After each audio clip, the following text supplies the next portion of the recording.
Voilà, donc le premier temps de notre traitement, ça va être la mise en place de ces 3 fils tenseurs qui vont permettre en fait de repositionner les masses graisseuses, idéalement à l'endroit où elles étaient quand Franck avait 20 ans.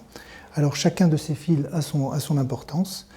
Le premier fil va permettre de normaliser ou du moins de traiter l'ovale, point d'appui juste devant le lobule ici et traction dans cette direction.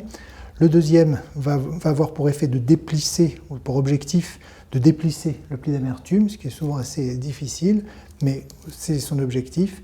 Et le troisième et dernier, c'est le plus intéressant, en tout cas celui qui nous intéresse là pour le CERN, il a un quadruple objectif. En tractant cette masse graisseuse-là et en essayant de la repositionner, il va avoir comme but de déplisser le sillon nasogénien, de déplisser de combler du moins la vallée des larmes, de rematelacer la pommette et en même temps de remplir au moins partiellement le CERN.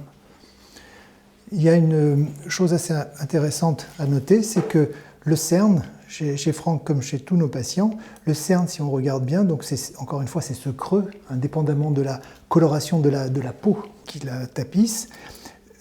Donc ce creux est toujours très bien limité en dedans, mais très mal en dehors, pour la bonne raison que en dehors, la limite externe se confond avec la racine de la vallée des larmes et avec la pommette qui est aplatie.